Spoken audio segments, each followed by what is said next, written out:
spending, fiscal spending in states. Take a look at today's headline in today's Business Day. And according to, of course, that headline, it says that the states, there it is, for Nigeria's cash-strapped states, it is business as usual. So they seem to be spending as if they're not cash-strapped.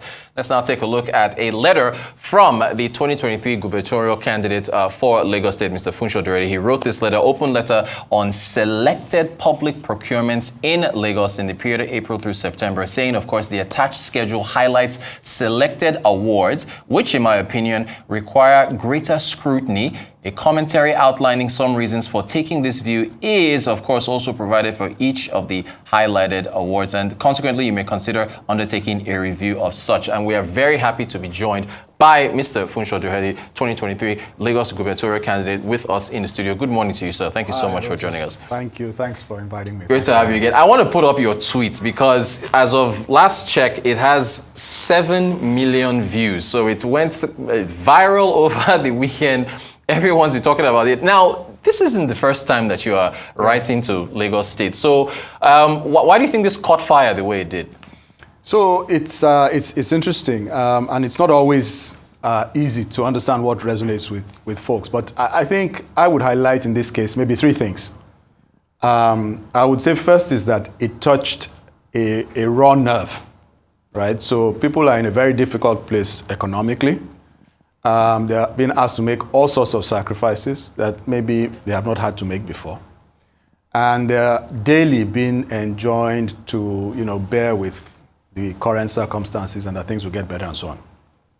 So it seems jarring when they are faced with, things that look like evidence of non-judicious use of expenditure by the leaders. I think the second thing is that, it is very specific, because this is information. Generally we talk about, non-judicious use of funds, and it's like a general thing. But here people are presented with very specific information about specific, contract awards and things that they can relate to and they can touch. They are relatable. So it's interesting that, some of the things that have generated the most comment are not even the numbers that are sort of in the big billions, but just numbers that when you look at the amount, it may just be a few million, but when you look at it in relation to the item, people can easily relate and say, this like the 7 million for diffusers, fragrances. Yeah. So what can we say?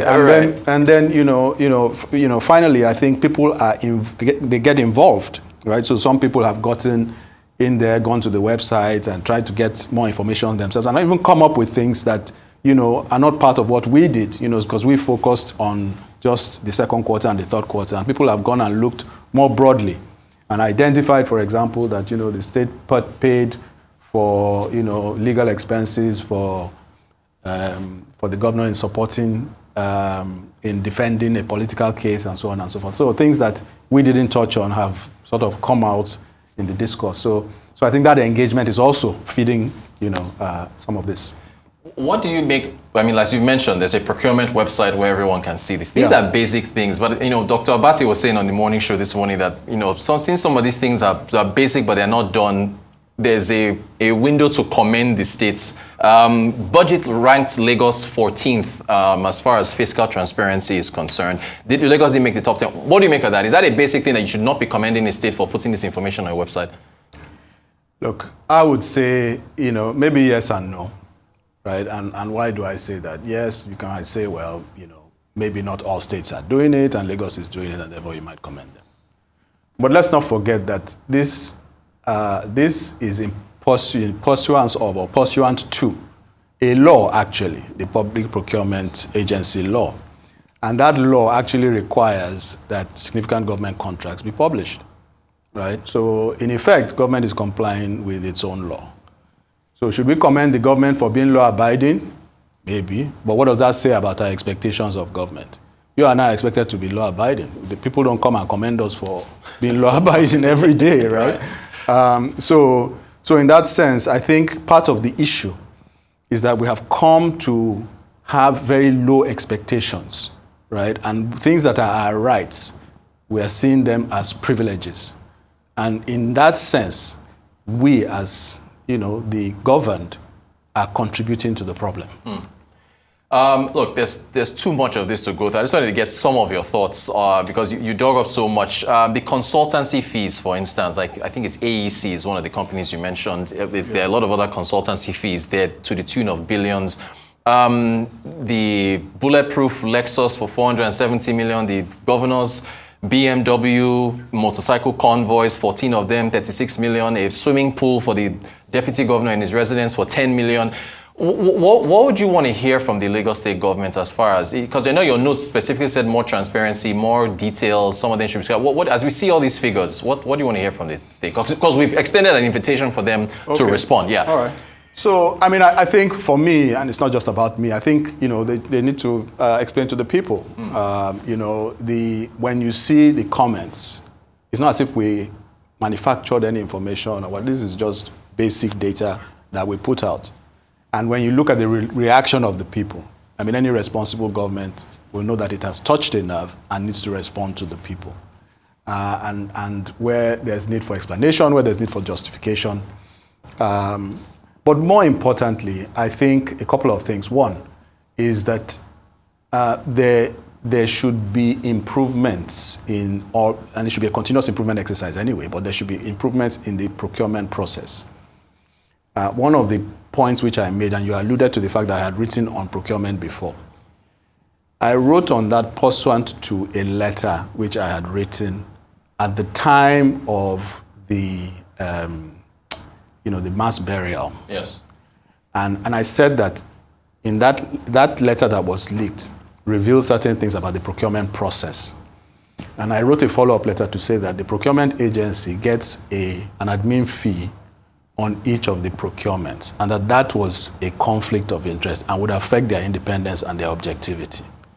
And I think there's some evidence of that in some of what we are seeing. So I think that it's important that these structural things, which create incentives for people not to do the right thing, are removed, right? And ultimately, what I expect the government to do is to make the right decisions, judicious use of public funds, always in the public interest, and to govern in the interest of the people. And in the long run, the fruits of those actions will be revealed in the lives of the people. I want to ask about cost of living in Lagos State. If you look at the latest inflation figures, it's above the nation, right? I was talking about this with someone, and the pushback I got was, well, it's the commercial capital. If you look at a New York or a London or a Accra, well, what's your? Should we expect that cost of living should be this high, or can it be brought down?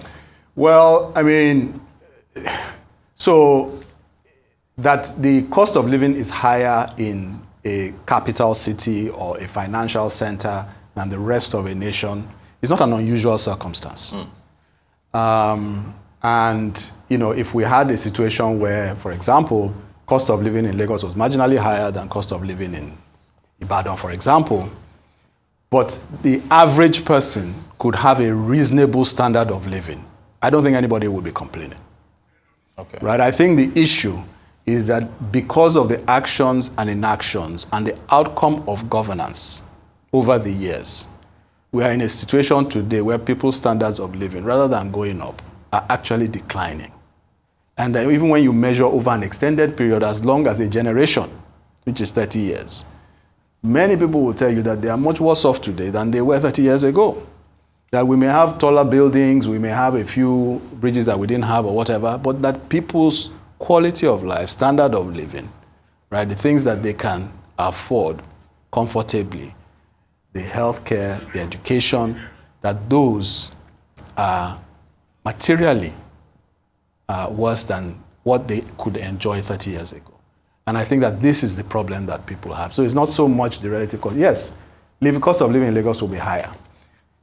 But I will also make the point that what it does is to raise the bar for whoever is governing a city like Lagos. You have to realize that to whom much is given, much is expected. And that Lagos being a commercial capital, being a nerve center, generating trade, income, and taxes almost on its own steam, brings with it a responsibility of government to manage those things well. Because if government manages those things well, then these additional costs, the effects of it on the average person can be ameliorated. If they have decent means of public transportation across the state, if they have healthcare systems that are reasonable, that they can access, educational systems that they don't have to pay an arm and a leg to get in the private sector, these are the things that a responsible, effective, high-performing government in a city like Lagos delivers for its citizens. So that even as the cost of living is higher here, because it's an inclusive society, people's capacity to sustain themselves and their families are also higher, and therefore they can live good standards of living. What you've been commended for this what you've brought out, Gbadebo Rhodes before, who of course is the candidate for the Labour Party. He of course brought to light on the tweets that the legal issues, the using of government money for the defending of the governor in court and everything with all the election thing. What do you make of maintaining a healthy opposition in a state like Lagos post-election? Well, I mean, I think it is critical. I think it is. You see, democracy will only produce the positive outcome. Democracy, by the way, we should know, is not synonymous with good outcomes for the people. It is in how you operate the democracy that will determine whether you get good outcomes or poor outcomes. And as we look across Africa, we don't see a shortage of democracies, but we see a shortage of outcomes. And so one of the critical levers for whether you get good outcomes or poor outcomes from democracy is the quality of the opposition, right? And the ability to have an opposition that engages the government. And part of the problem that we have in Nigeria is that, in Nigerian politics, is that when we have elections, somebody emerges, others don't. People go to court to challenge, and that's good and fair. And people should, if they believe that they have a mandate that's been stolen. But typically what you then see is that when that does not succeed, right, people lose interest, right, because the prize is no longer there. But the act of opposition, the act of diligent engagement of the government, reasoned, not emotional, or, emotional is good, but it cannot be purely emotional. Those things are critical and important because that way you hold the government to account. That way, whoever is in the seat cannot have a free hand.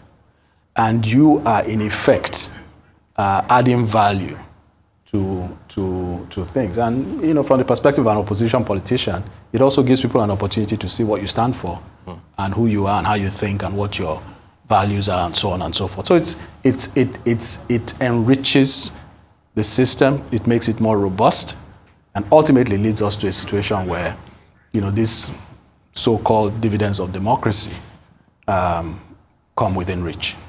Hey, well, it's the most trending tweets in Nigeria right now. We thank you so much for your time, Mr. Funso Doherty, 2023 gubernatorial candidate for Lagos State. Thank you so much for joining us. Appreciate it. Thank you, Rotus. Thanks for having me.